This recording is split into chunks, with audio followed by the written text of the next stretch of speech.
Hi everyone, this is Marie Blue Angel back with another part of Call Me Under, the demo. Um, yeah, last time Marie was out looking for clues um, about the, I forgot their last name, Castor brothers case, where Blue Castor's twin brother has gone missing. And so Marie is looking for clues. And we stopped by the Vanguard and talked to the bartender, Teddy, who kind of didn't really give us information, but said he would be on the lookout for some. And now we are in um, the dressing room of Callie slash the Songbird. So we're about to go and have more chats and see if we can glean any useful information for this missing persons case. But yes, I'm really loving this game, as I've mentioned before. So I'm very happy to be playing it today again. All right, let's get started. Stepping into the Songbird's dressing room is more intimidating than I'd like to admit. There's an almost sickly sweet smell of expensive perfume hanging in the air, thick enough to make my nose itch. Oh my gosh, fun CG. Callie's getting ready. Callie is standing in front of her dresser. The bright lights of the mirror that looks like it's been yanked straight from the set of a Hollywood movie, casting her in a dreamy glow. Oh, the lighting is absolutely gorgeous here. I agree. Almost every surface in the room is overflowing with trinkets or accessories of some kind: wigs, makeup, shoes, love letters. Callie's eyes look impossibly golden, far brighter than they had under the spotlight on the stage. She turns and fixes me with a curious gaze. Well, well, well. Look at what the waves washed in. Hi. She places the golden lipstick case she was toying with upon the dresser and takes a seat, crossing her bare legs with a grin.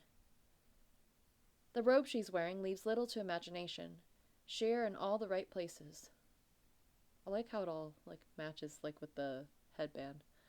To what do I owe the pleasure, Marie? Her eyes narrow, just enough for me to notice. Her voice is deeper when she speaks, suspicion dripping. Penelope sent you. No, well, technically she didn't. Callie frowns and sighs deeply as she stands, a perfectly manicured hand quick to secure the front of her robe, and her dignity as she takes hold of a spare chair sitting in the corner. She positions it in front of her own, and gestures for me to sit before she's elegantly falling back into place, legs crossed and toes pointed. I oblige her and sit, hoping the mention of Penny won't sour the good mood she was quite clearly in when I first stepped inside. Go on, then. Cut to the chase and tell me what you need. I'll tell you if the whispers are working in your favor. Okay. I heard you might have some information about Blue and Egan Castor. About the night the latter went missing. Kelly merely scoffs, rolling her pretty eyes. You know, after Penelope so graciously dismissed me last night, when I tried to tell her what I'd heard, I figured my information was worthless. Always sending others to do her dirty work, that one. She sighs deeply again, and I gather there's more to their not-so-friendly feud than either of them is letting on, especially to me. Her gaze turns sharp, and I feel the full weight of its tingling underneath my skin. Ski are good at making you feel comfortable enough to lay everything bare, even if they don't intend to do so. So, Callie's a Skia? I guess that makes sense if golden eyes are a pheno, like a phenotypical feature of Skia. It's like a warm ocean breeze, something soothing, but strangely unnerving all the same. I can taste salt water on the tip of my tongue. Now tell me, if I spill it, what's in it for me?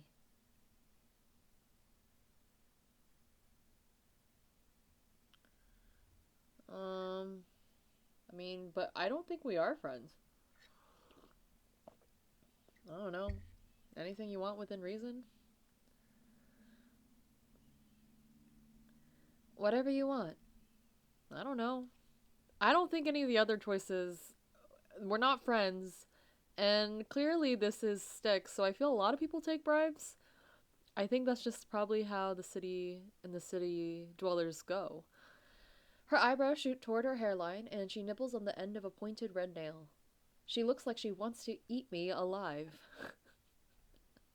But I got a heart! More affection! Yay! Within reason, I'd like to add and re emphasize. Her laugh is infectious and quickly makes my cheeks heat.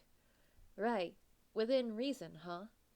Everyone has different limits, sweetheart. I clear my throat as she leans forward and places a finger against my shoulder, shoving lightly. Her lashes flutter. You've got guts. I like that. So you'll tell me? She leans back and shrugs lazily, a finger toying with an errant curl at the nape of her neck. I'll tell you, but I'm holding you to that statement. Whatever I want. She draws the words out as she says them, almost as if she's tasting them. So, the twins? She sighs and stares down at her nails, shaking her head. Those boys, such a strange pair. Handsome as hell, but there's always been something off about them, to me. Milo, my pianist, says he saw them the night the one went missing.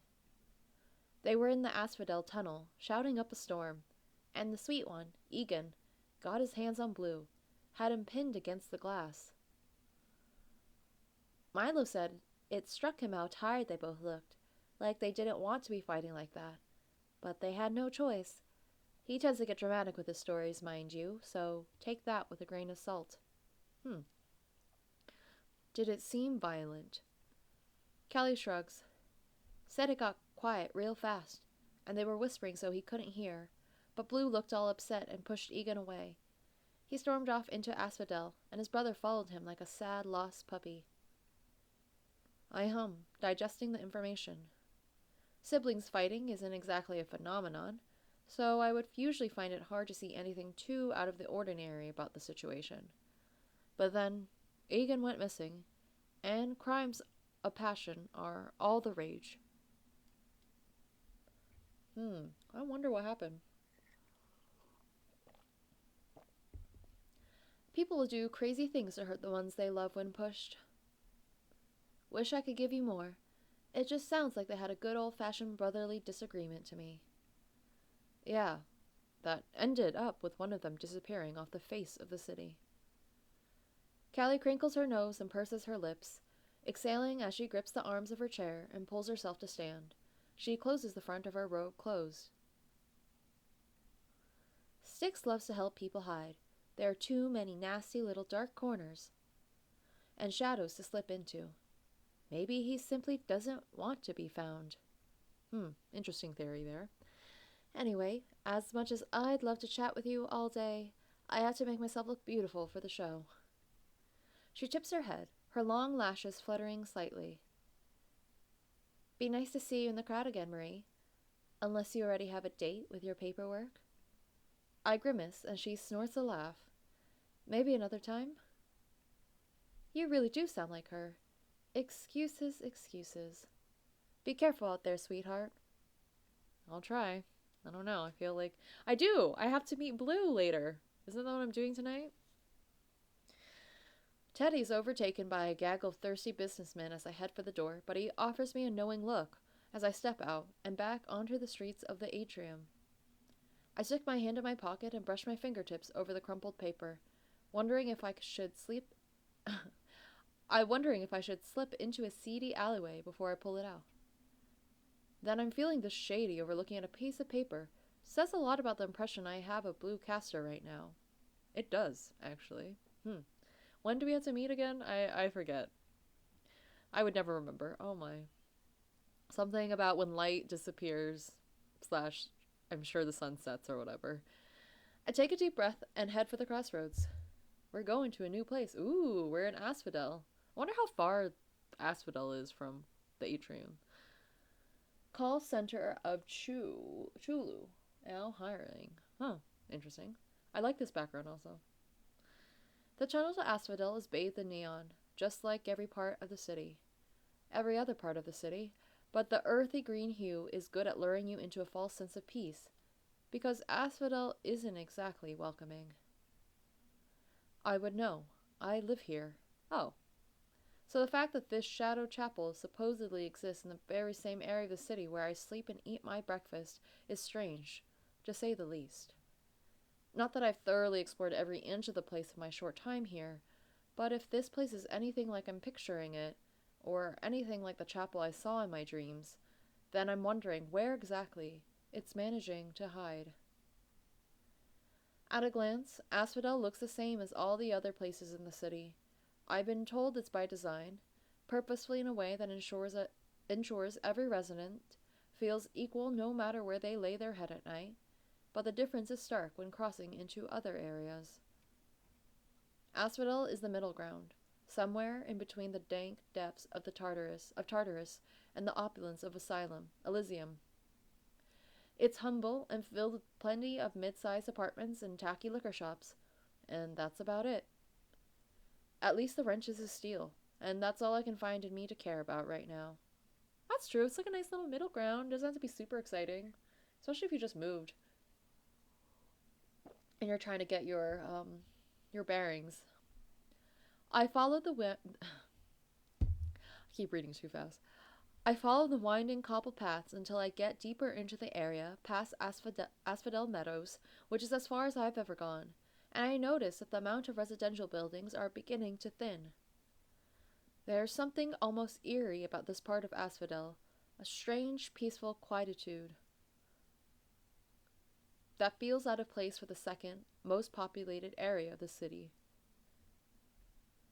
I check that no one is around before I pull out the piece of blue before I pull out the piece of paper Blue handed to me, with no real idea of why I feel like staring at it will assist me in finding this place.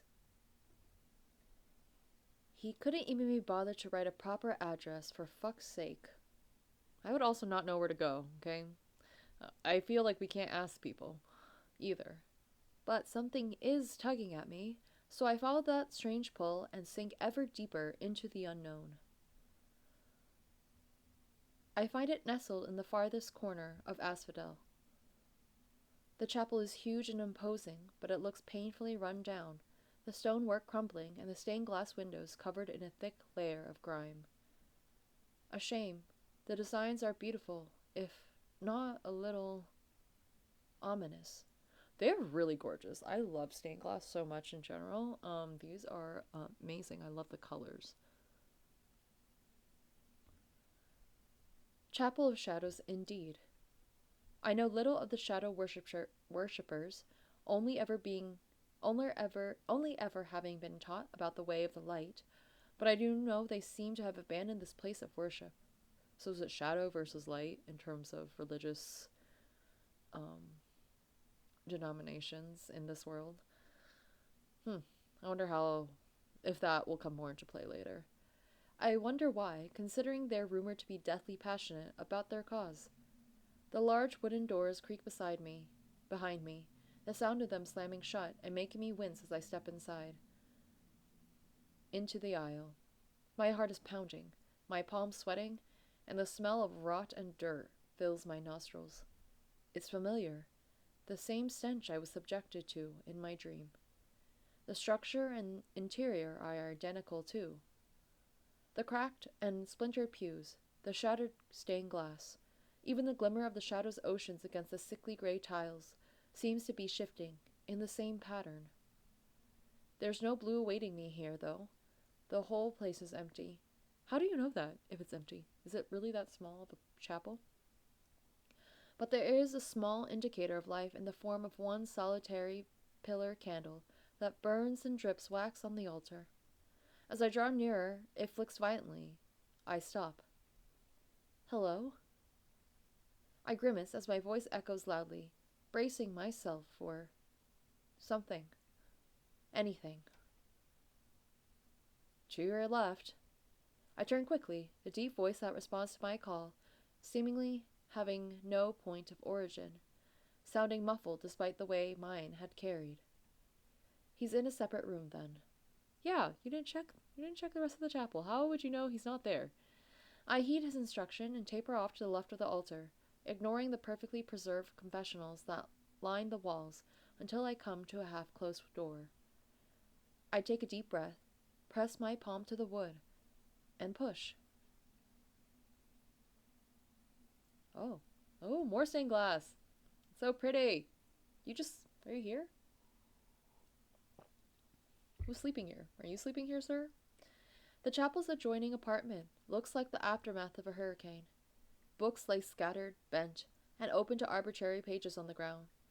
Other loose papers surround them, and are also haphazardly stuck to the walls and furniture with torn pieces of tape.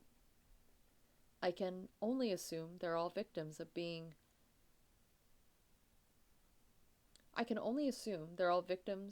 projected in a fit of anger. I step over crunching shards of glass, taking in scores of shattered vases, broken chairs, and empty picture frames. It was a nice home once, before it was ruined. I stop in the center of the room and spot Blue sitting cross-legged on the floor, in front of a sleek, black, and clearly well looked after, despite the rest of this place, piano. Okay. He's hunched over the bench, and I take stock of the carnage of paper surrounding him. Hi, Blue. It looks like he has ink smeared across his pale skin. Then I take a closer look, and suddenly I'm not entirely sure if it is ink, tattoos, or something else entirely. Black tendrils vine from his forearms and disappear under the fabric of his crisp white shirt, like lightning scars, but so much darker, something distinctly less human. What are they, then? Also, why do you call us here, sir? I wonder how far they go, how much of his body is marred by them. He glares at me from behind a curtain of obsidian hair.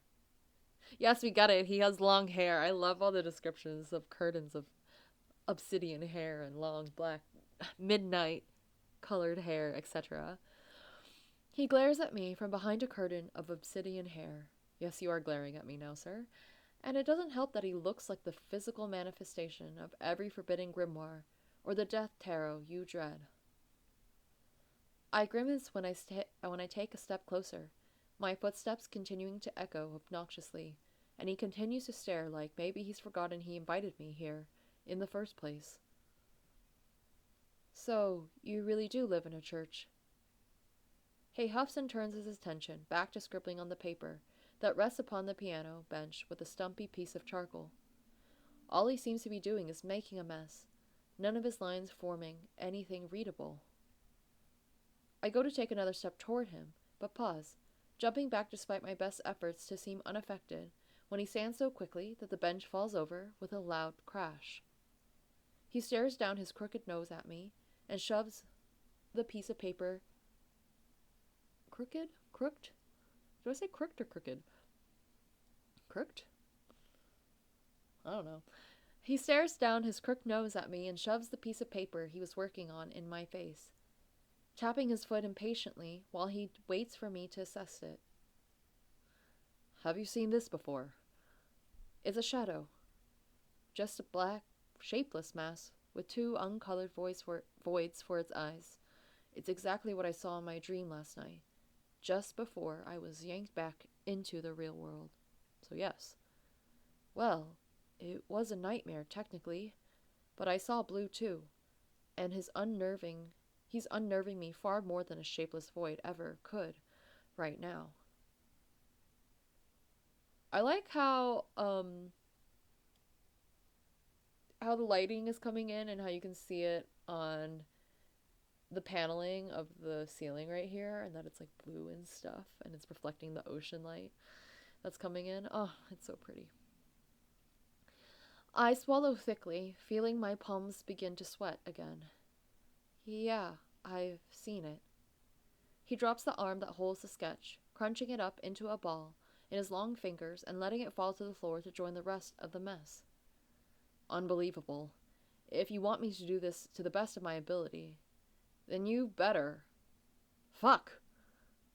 What happened, sir? I don't know what. But this is also a nice little profile going on. Much like during our encounter in the Vanguard Lounge, I have no idea who he's talking to, but it sure as shit isn't me, the only other person in the room. Or so I'd assume. Did I have another vision of you?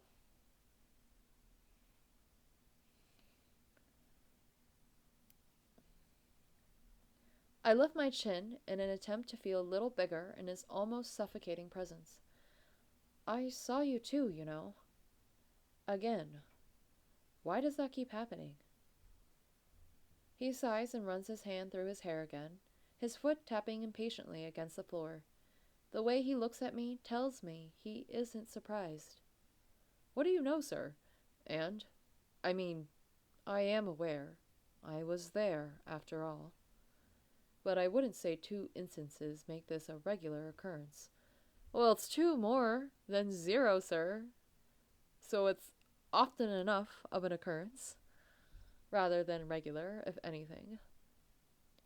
He grimaces. Yet. Ah. You weren't literally there, though, right? With a roll of his eyes, he steps forward and levels with me. No, not literally. That's not how this works. At least, not exactly. Then how about you tell me how this works, and also, what the fuck this is? Demanding, aren't you? I admire your fighting spirit. Everyone here is so mind-numbingly placid these days. Being terrified of going missing or being murdered will do that to a population stuck in a fishbowl. You might be onto something there. He cocks his head, giving me a once-over, before he gestures to an area that looks suspiciously like his bedroom. I raise a brow and watch as he strides over to the mattress on the floor and takes a seat upon the unmade sheets. He looks like he's perplexed that I haven't followed him, so he pats the empty space beside him. I thought you wanted to chat.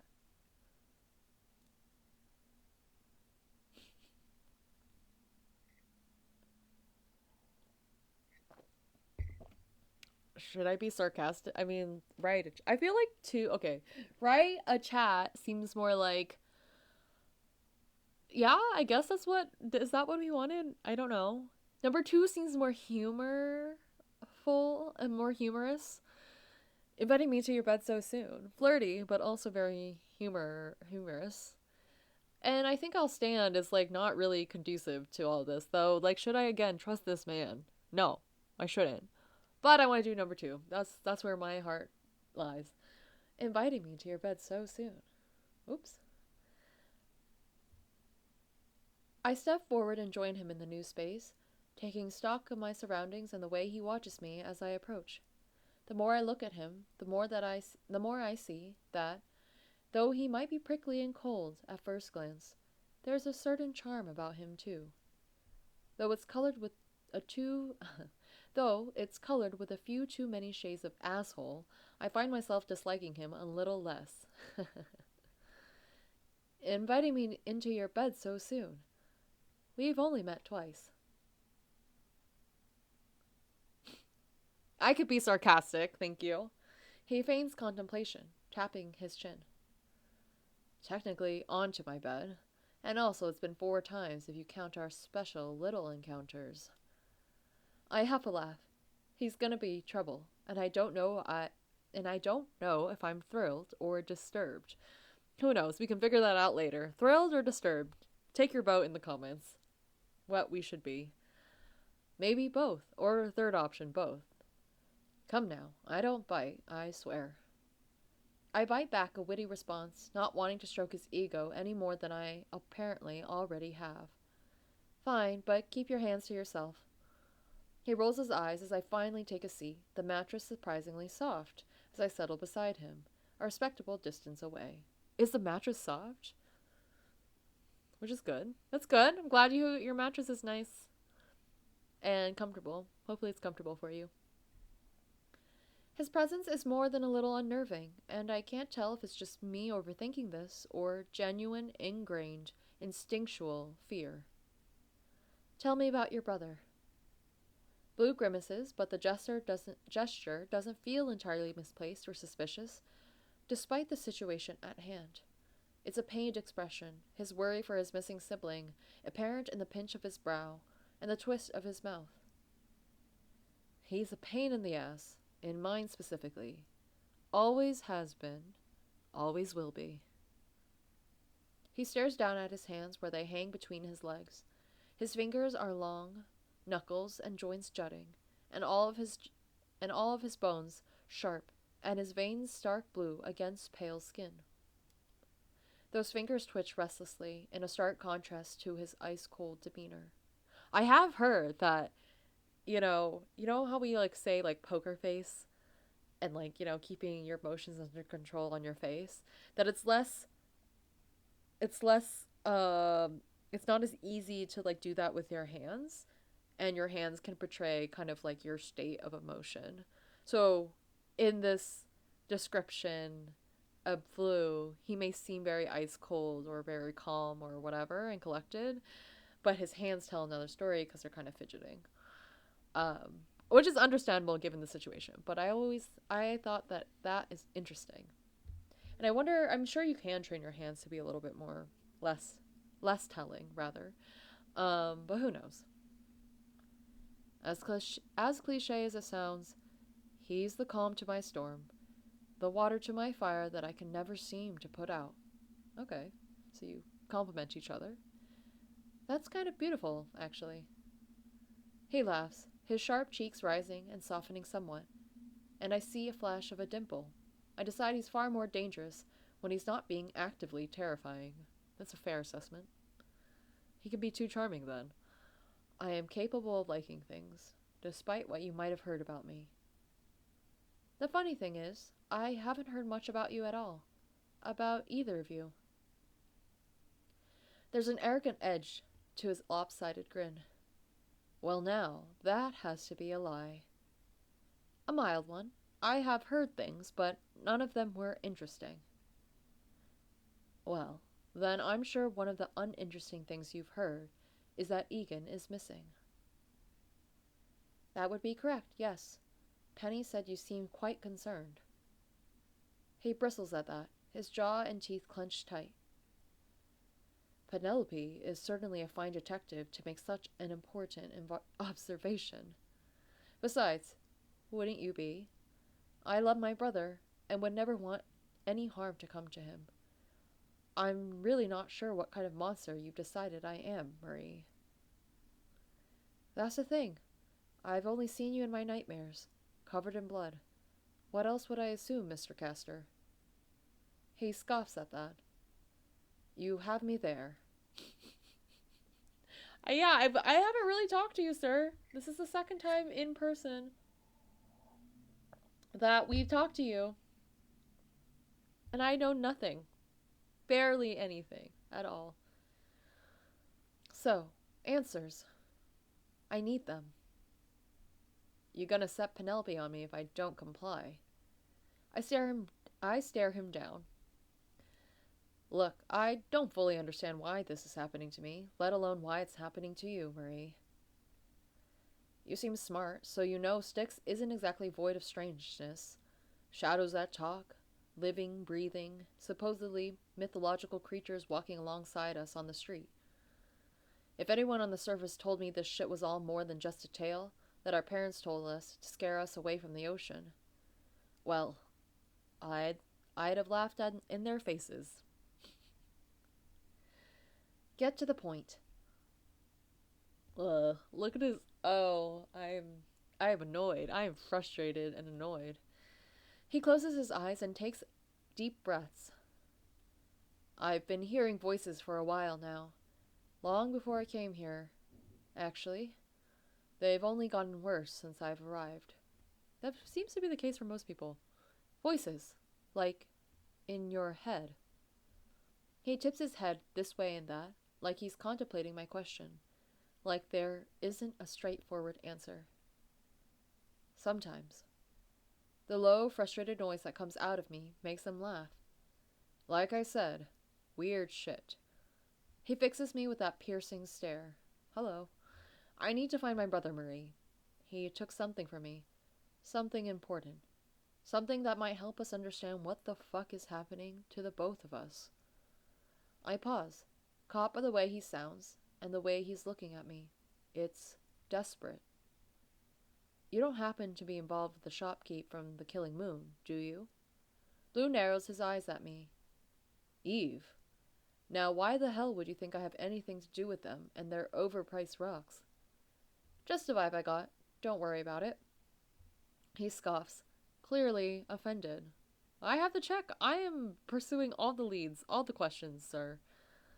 Please. Egan was nice to them, but I can't stand them. You know, they tried to use a banishing crystal on me once. I try not to laugh, but I can picture it. Sorry I said anything. Look, we'll do our best to find him. Him and the others. He opens and closes his mouth, like he's second-guessing what he was about to say. Right. The others. I feel a strange sense of unease washing over me, chills overtaking my body. I try to disguise it, suppress the shudder that wants to roll down my spine. I should go. Wait. Blue quickly reaches out like he's about to curl those long fingers around my wrist, but he stops, closing his hand into a tight fist. I need you to take me to the place where you had your first, vision. Now? He nods quickly. Why? I want to see if it triggers anything in me. Who knows how it works? Isn't it worth a try? I narrow my eyes at him, horribly suspicious, but I'm too curious to deny him. Ooh, we got to go together. Little adventure with Blue. Fine. Let's go. Okay, so I'm going to leave it here for today. Quite shorter than I have been doing lately, but that was substantial enough of interactions. One with Callie and the other with Blue. And we'll have a part 2 with Blue anyways later, so that will be fun. But yes, please let me know what you're thinking of the series so far. It is really fun, again. Like I have said, I'm very intrigued. I love the story, I love the music, I love the art. I love everything. Keeps me on my toes. I don't really know what I'm doing when I'm selecting choices, but I'm usually going for the ones that gives me more affection for the characters overall, because I like them all, really. But okay, yes. I will see you in another part. I hope you have a good rest of your day. And yeah, see ya.